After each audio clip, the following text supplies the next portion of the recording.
dhaca magaalada oo muxuu ahaay aan ka dhacay mobilada oo lagu soo eedeeyay waxba ka jir waxna kama jiraan. Never think you know, never think it's over.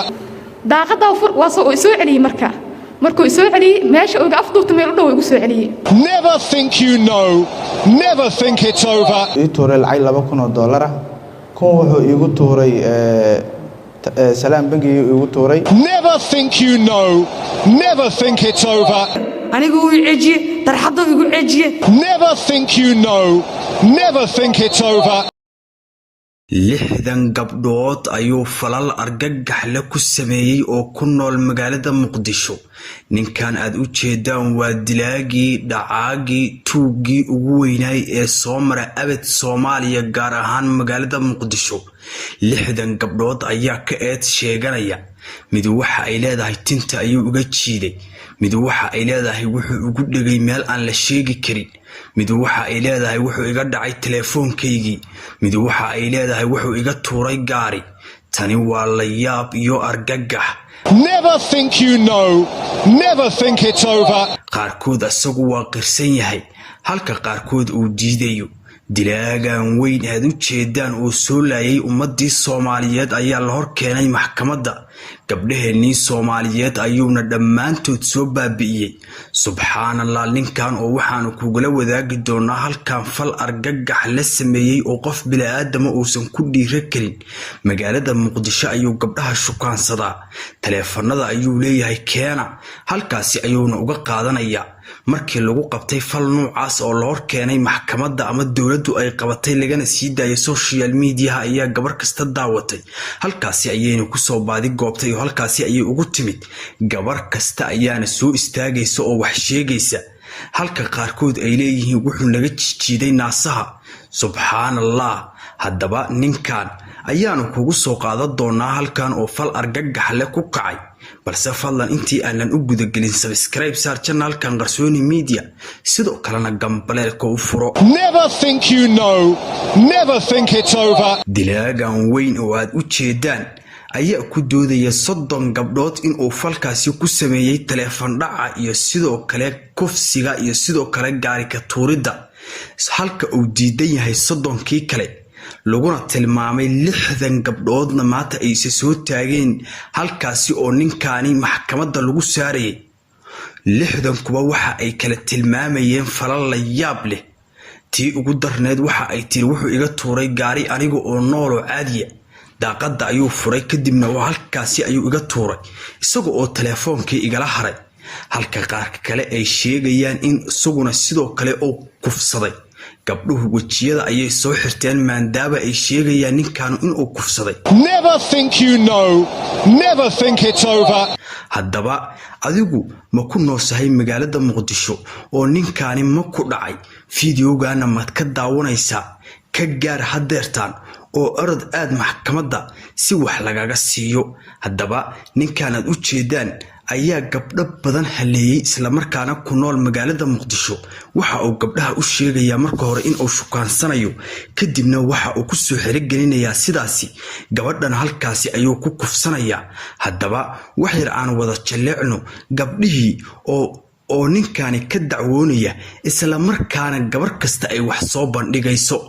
idilaan dhahay anigu waa qalqalay intaas dhan waa cabsaday. gaarigu ila waday, gaariga markuu cabaar ila wada hal saac amal gaarigii saarnaay. ninka inuu idilay marka arko wax yar kadib intuu ila istaago iyo hanjabaayo inuu idilayna marka arka anigu waxa sameeyay dhaqdhaqaaq dagaal aan sameeyay. daaqada fur waa soo celiyay markuu soo celiyay meesha uu afduubta meel u dhow igu soo celiyay. markuu igu soo celiyay meesha wuu istaagay gaariga meel istaagsaday. daaqada furo ma daaqada lugta ka ritaani. daaqada marka lugta ka ritay waa qayliyay. marka qayliyay ninkan gaarigiisa wato uu la cararay an gaariga ka dhacay. wuxuu iga qaatay laba telefoon. telefoon uu qaatay mid G4 Plus waaye, midna waxa waaye A22s. waakaas ciidamada amniga ee gacanta ku dhigay eedeysanaha ayuu ku dayay bilowgii hore laaluushu kaga baxsan kara gacmaha sharciga. waxaan la wadaagay saraakiishii iga sasareysay ilaa iyo qaybta ilaa gobolka oo markaas fadhiga ku wada sugan. waxaan u sheegay inuu noocaas la dhaqmay waa la wadaagay. kadib waxa la yiri hadii macquul ay ka tahay wax sax ay ka tahay u tag lacagta ka soo tuur. waa u tagay waxaan ku iri waa soo dhameeyay maxaa waxa ii sheegaysa aaway si saxay ka ahayd lacagtii wuxuu ii tooray lacag $2,000 ah maxkamadda waxaan ka codsanayaa cadaaladii sharciga waxay tahay ninkaas in la mariyo anigu uu ceejiye tarxadu igu ceejiye isbitaal Madiina tagay haye dawa la ii soo qoray dhibaatada iga silaayo wallahi hadda waa shoogsanahay Never think you know, never think it's over. haddaba gabdhahaani ayaa sheegaya in ninkaani isla markaasi falkaasi kula kacay gabar waxa ay sheegaysaa in tarixad uu ku ceejiyay isagoo oo dhuunta ku dhagay isla markaana halkaasi doobada aan nabsiyay markii ay isku dayday in ay qayliso isla markaana ceegadaasi tibsiyay gaari ayuu iska dhaxwatay magaalada Muqdisho badda liida ayuu tagayaa meelaha kale ayuu tagayaa markii uu gaarigan quruxdiisa gabdhuhu soo jiitaan wuxuu leeyahay soo gala telefoonada ayuuna halkaasi uga xaabsanaya haddaba la yaabkan iyo argagaxan ayaa laga yaabay isla markaasi dadkii magaalada Muqdisho ku nool waa ninkii isku dayay in uu taliyihii laaluusho isla markaana $2,000 oo lacag meel ugu sheego si taliyahan uu cafiyo isla markaana uu u sii daayo keeskan oo dhan lagu waayo balse taliyihii ayaa diiday oo isla markaasi markii uu lacagta ka qaatay askartii kale la wadaago oo yiri ninkan $2,000 ayuu siiyay halkaasna ku fashilmay sidoo kale ninkan aad u jeedaan waxa laba naag ayaa dartiisi loo furay oo sidoo kale saraakiil ciidan ayaa laba dumar ay qabeen hor keenay maxkamadda markii la hor taagnaana falkaani wuxuu ku cadaaday ninkan oo dumarku ayba shukaansan jireen iyaga oo qaba saraakiishan ayayba asaga shukaansan jireen kadibna falka ayaa halkaasi ku cadaaday oo ninkaani waaba nin gaariba heer gabdhaha la qabo in uu shukaansado halkaasna oo isla markaasi xiriir kula sameeyo iyaguna ay raali uga yihiin balse saraakiishii laba nin oo askari ah oo isla markaasi saraakiil waaweyn ah ayay labadaani naagi soo dacweeyeen ninkan kadibna waxa uu tusay qoraalkii ay isdhaafsan jireen iyo wixii ay isku diri jireen iyo romantigii isla wadaagi jiray nimankiina halkaasi ayay naagihii ku dalaaqeen haddaba ninkan ayaa markii la arkay oo waxa uu ku kacay la qiimeeyay ayaa waxa ay noqotay falalka